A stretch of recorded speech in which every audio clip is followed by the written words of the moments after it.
From Lansing Community College, this is LCC Connect, and this is Lanstories, with me, David Siwik.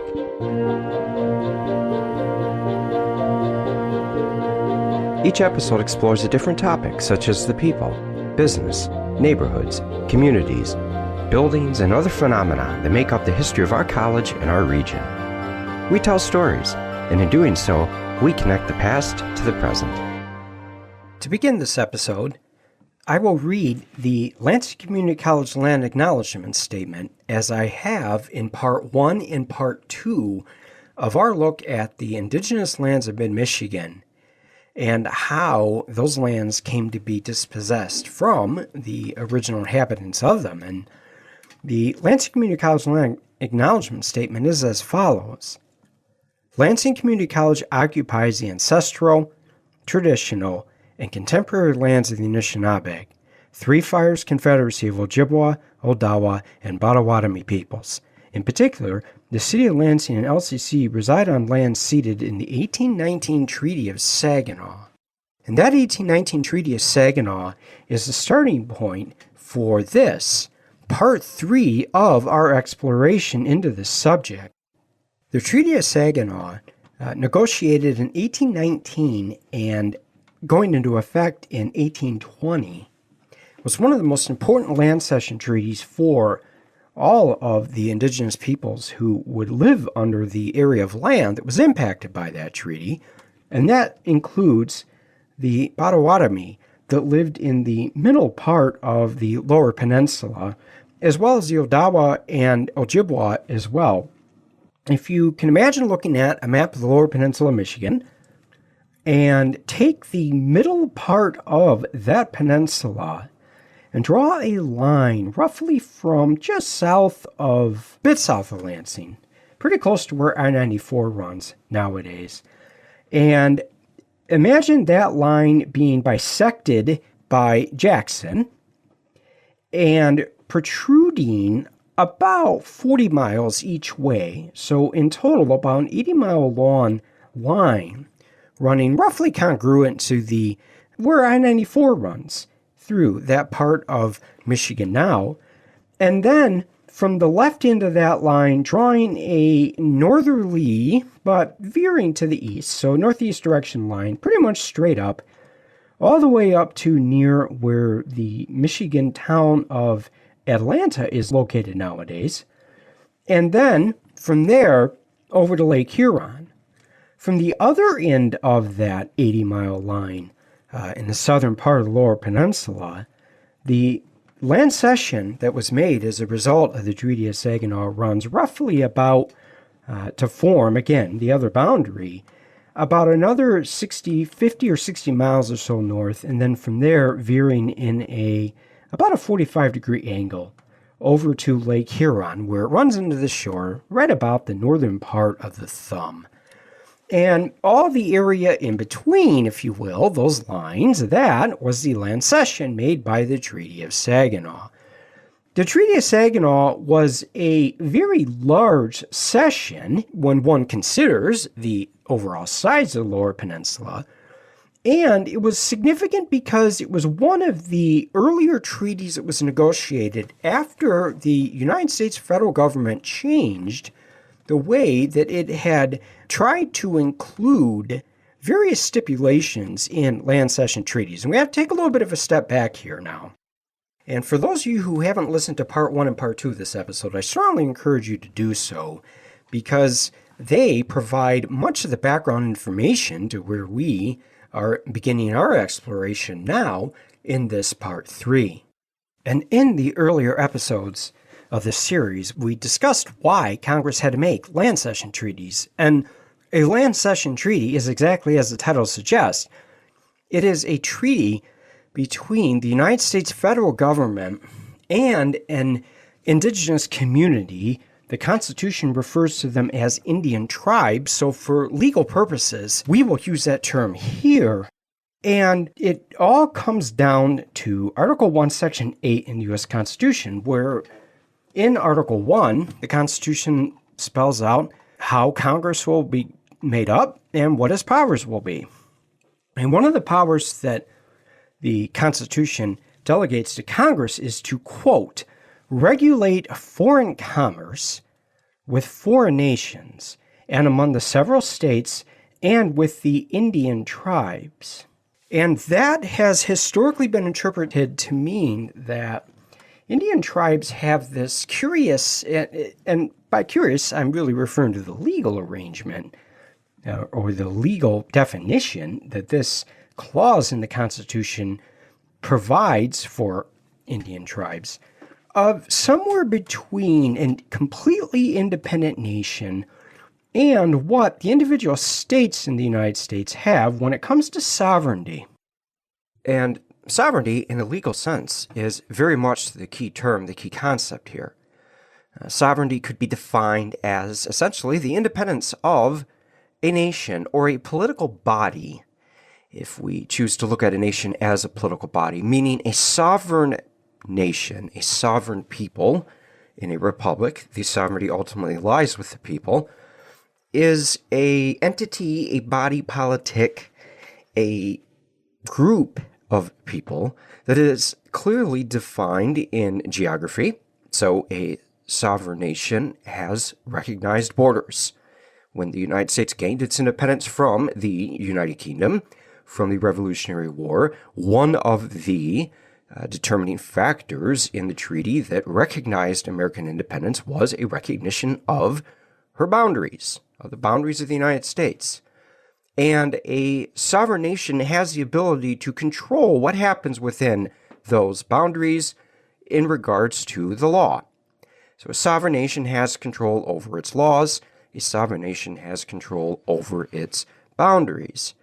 Now, that's at the very basic sense what sovereignty is, and of course, within those very broad sweeping concepts, there are a multitude of other aspects of what that would mean with a nation that has its sovereignty.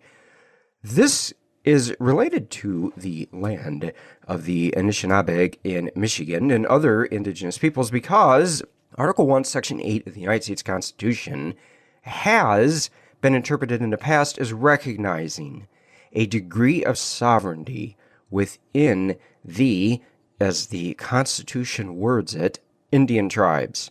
And so when the United States federal government went about acquiring indigenous lands, the interpretation of Article 1, Section 8 in the United States Constitution meant that the U.S. government had to enter into treaties with the Indian nations. It had to enter into treaties with the tribes, similarly to how it would enter into treaties with another nation. So by the time we get to the era of land cession treaties, the legal reasoning behind those treaties is very much steeped in that part of the United States Constitution. And indeed, that same area of the United States Constitution, Article 1, Section 8, it defines other powers or responsibilities of the Congress, of the national government, including to regulate commerce between the states.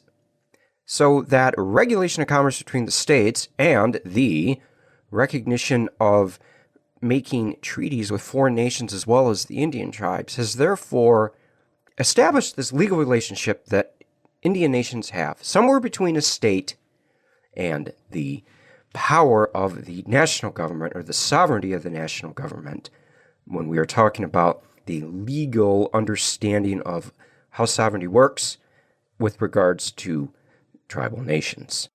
Stemming from that clause in the U.S. Constitution, after the Constitution is ratified, the federal government makes an effort to gain possession of Indian lands through treaties.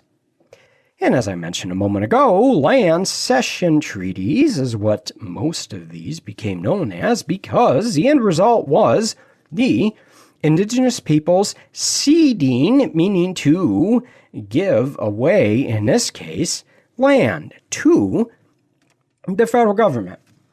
So conceptually, it was a legal process. In actuality, it was both a legal process and a process that involved a considerable degree of person-to-person negotiation. And in the case of Michigan, Lewis Cass is going to come into the picture here. if you are from Michigan, and if you are at all familiar with any Michigan town, including, I suspect, your hometown, you have heard of the name Lewis Cass at one point or another, whether you realize it or not, because many towns in Michigan have a street named after him. Probably the most famous Cass road in the state of Michigan would be Cass Avenue in Detroit, which is a street that runs north-south just to the west of Woodward Avenue in downtown Detroit, and then up into Midtown as well. And there are many other cities in the state of Michigan, small towns, medium-sized towns, cities that have a Cass Street or Cass Avenue in them. So Lewis Cass is an important figure in our story here, and here's why. In negotiating the land cession treaties, the federal government dispatched Indian agents, as they were called. These were, agents, representatives of the federal government into the interior of the United States and the various parts that the federal government sought to negotiate land cession treaties. And Lewis Cass had been a very important person in Michigan history at this point, primarily through his role in the War of 1812, where he was one of the American military men who had a hand in commanding Fort Detroit after William Hull surrendered it to the British, sort of towards the beginning of the war.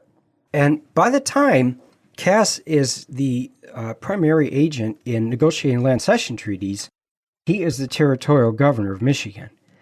He was appointed to that post by President Madison in 1813 and would hold that position for the next 18 years. Michigan had a rather long period of being a territory before it was admitted into the Union as a state. Now, his lasting legacy as territorial governor was more than anything the negotiator, the federal agent of these land cession treaties. And Cass had an idea that would turn out to be both right along the lines of what other white Americans thought at the time with regards to indigenous peoples, and it turned out to be very influential, accordingly, that idea.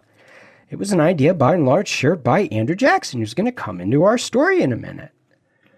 And in 1819, the Treaty of Saginaw then is negotiated between the indigenous peoples who occupied that area that I had mentioned right towards the beginning of this episode. And that treaty set forth the large cession of land to the federal government per the legal understanding of what the Constitution provided in terms of a legal relationship between the tribes and the federal government. It also was one of the earlier treaties negotiated that set aside land for the indigenous peoples who were losing the majority of their land vis-a-vis the treaty. And that would turn out to be a major component of future land cession treaties. And it would also turn out to be a major component in a very large way of the future of federal government Indian policy toward indigenous peoples. And all this is going to impact the folks who lived where Lansing Community College is now. The Treaty of Saginaw and other similar treaties set forth a very small area, relatively speaking, to the very large area, by comparison, of land that was ceded through the land cession treaties as a reserve. And these reserves were very small, again, by comparison, but the inclusion of that land in the land cession treaties was was believed to be a guarantee that, to some extent, the tribal members would be able to remain on their land. And these land cession treaties included a lot of other things, too, including many of them had clauses that allowed indigenous peoples to continue to hunt and fish on lands that they had ceded, so long as those lands were not occupied or populated by white settlers. That has been a major area of litigation, actually, in tribal law recently, relatively recently, between the states, tribes, and the federal government. But we'll leave that clause aside for now. The small reservation areas that were included in many of these land cession treaties are important because The indigenous peoples who signed these land cession treaties oftentimes believed that in maintaining a small reservation of area that they could live permanently, or as they understood it, somewhat permanently, and then at the same time maintaining their rights to hunt and fish on the other lands that were ceded, many indigenous peoples believed that this was a situation that, while certainly not of their choosing, compared to some of the alternatives, they might be able to live with it. But there's a very important caveat to put into there. There's actually two of them. Number one, the land cession treaties negotiated between the federal government and the indigenous tribes were by no means conducted in the most ethical or scrupulous of matters. There are many records that exist of land agents from the federal government using outright deceit and making deals with one part of a tribe but not the other. People like Lewis Cass, and this is the second main point to consider with regards to this, had an expressed understanding of indigenous tribes that actually was not very accurate at all as to how they actually thought of themselves and how they lived. Cass believed that indigenous peoples lived in a permanent hunter state, to use his terminology. And in Cass's mind, that meant that either because they were incapable or unwilling to abide by the culture of agricultural white American settlers, they were incompatible with living near them. And as a result, Cass believed that the only way that indigenous peoples could, live anywhere would be to have them separated from the white settlers. And this is an idea that's going to be adopted by Andrew Jackson, which gets us back to the Potawatomi and the indigenous peoples who lived where Michigan is now. After the Treaty of Saginaw is passed, the Potawatomi and others have been isolated onto very small pockets of land by comparison to what they once had access to, with a somewhat nebulous or uncertain guarantee, or an understanding anyways, that they maintain the rights to hunt and fish in areas of land that would remain unoccupied by white settlers. The problem with that latter aspect of some of these land cession treaties is by the time you get to the 1830s, land has been speculated and sold and resold all across southern Michigan, really the southern third of the Lower Peninsula especially, and even into the southern half. So about as far north as just south of where Mount Pleasant is nowadays. That land had absolutely been in great demand for settlers, mostly from out east, moving into Michigan. And that same land rush into Michigan was occurring elsewhere, in what we now call the Great Lakes and Ohio Valleys, and as well further south. And the Jackson administration, that would be Andrew Jackson, he plays a prominent role in our story from here on out. Andrew Jackson is elected president in 1828, so he takes office in 1829.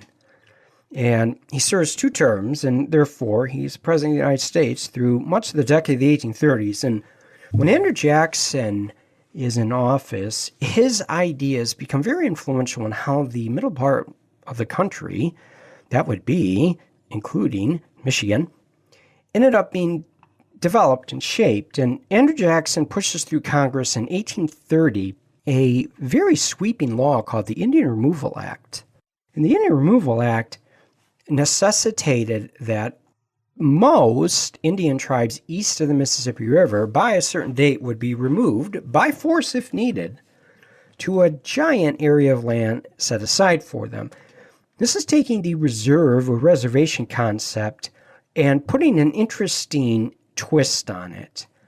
The state of Oklahoma nowadays has borders that run congruent to this giant area of land that was set aside for the indigenous peoples, and it was called the Indian Territory. The idea behind the Indian Removal Act was that all Indians east of the Mississippi River would be removed onto lands in the Indian Territory, which at the time encompassed, again, the modern day, where the modern-day state of Oklahoma is, as well as a little bit of land in adjoining Kansas. Now, the Indian Removal Act was a result of the concept that Lewis Cass and others expressed that Indigenous peoples were incapable of living side by side white Euro-Americans because Indigenous peoples lived in something to the effect of a permanent hunter state. And so, going all the way back to Thomas Jefferson, actually, who was president in the early 1800s when the Louisiana Purchase was made, the idea behind setting aside a large area of land in the interior of the country to move Indigenous peoples onto so they could be kind of forgotten about, and the land that they had vacated would therefore be permanently opened up to white settlement, had been around for a while.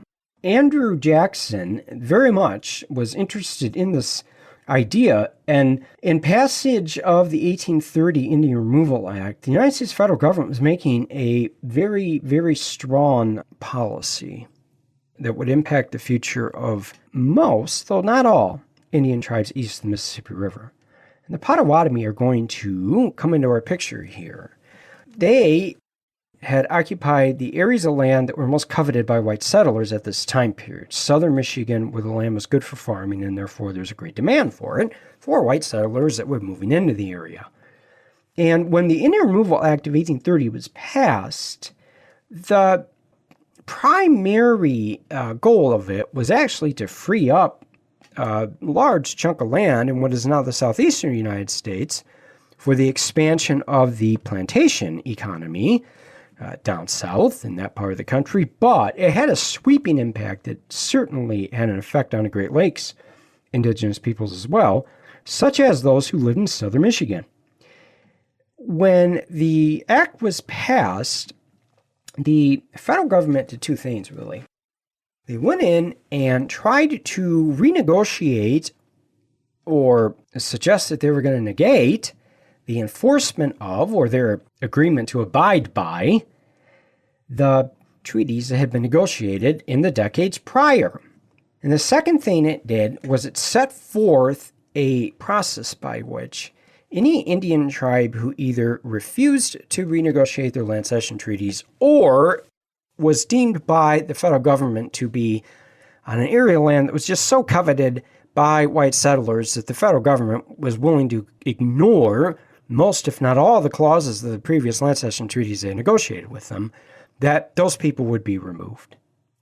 And that is exactly what ends up happening to the Potawatomi, who lived in the southern part of Michigan.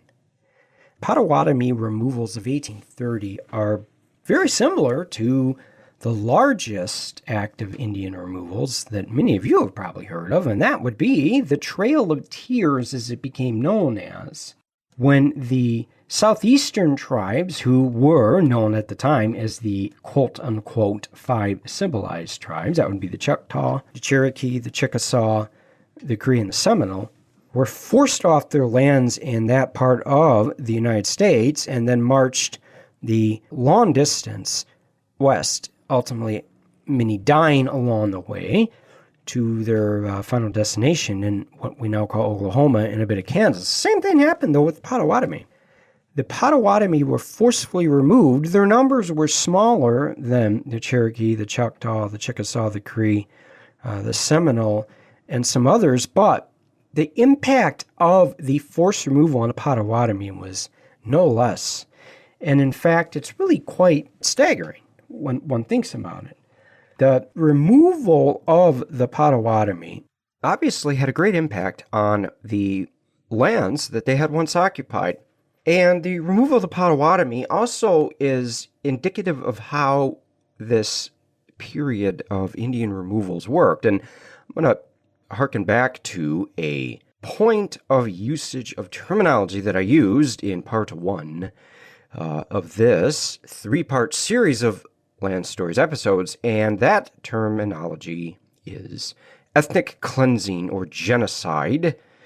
The terminology seems very harsh, but when one looks at the attempt that was made to completely clear lands of an entire ethnicity or multiple ethnicities of peoples who had lived there for generations, time immemorial, prior to the arrival of white European Americans, I think the term ethnic cleansing at a minimum is an appropriate term to use here.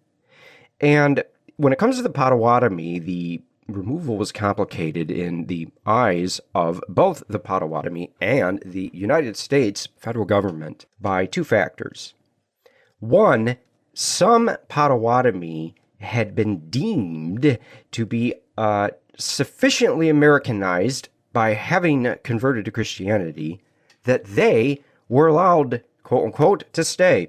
And those Potawatomi peoples who had not converted to Christianity, at least this is the argument that was made by government agents at the time, were those that were slated for removal. And those that ended up being removed were removed not only because of the fact that some of them had converted to Christianity and others hadn't. So in the case of the tribe bands that were removed were those who had not converted to Christianity, but at the same time, in the years leading up to the acts of removal, the Potawatomi in Michigan, Indiana, Illinois, and Wisconsin, there had been Potawatomi that had lived on recognized by the federal government lands, small reservations that had resulted in the treaties that were made at this time, had signed a multitude of treaties with the United States government. They still maintained, they meaning the Potawatomi, about 120 reservations or small little parcels of land that had been part of these land cession treaties. Well, when their Indian Removal Act had been passed in 1830, the idea behind it was that the U.S. government wasn't going to recognize any of those reserves in areas that were slated for Indian removal. So what happens is the government dispatches more federal agents into the interior of the country and seek to negotiate sort of one more treaty that would sign into law the removal of the Potawatomi, and this becomes the Treaty of Chicago. It was a very messy treaty-making process when it comes to the Treaty of Chicago because some Potawatomi leaders signed the treaty, others didn't. And ultimately, here in Michigan, the treaty was not signed by many of the Potawatomi peoples, and those who were believed to be following or under the leadership of a Potawatomi leader by the name of Leopold Pokagon, they were allowed by the federal government to stay. And Pokagon himself became a bit of a spokesperson for the Potawatomi who were trying to stay in Michigan. Now, ultimately, though, the federal government got what it believed to be a sufficient number of Potawatomi signatures or agreement onto the paper of the Treaty of Chicago.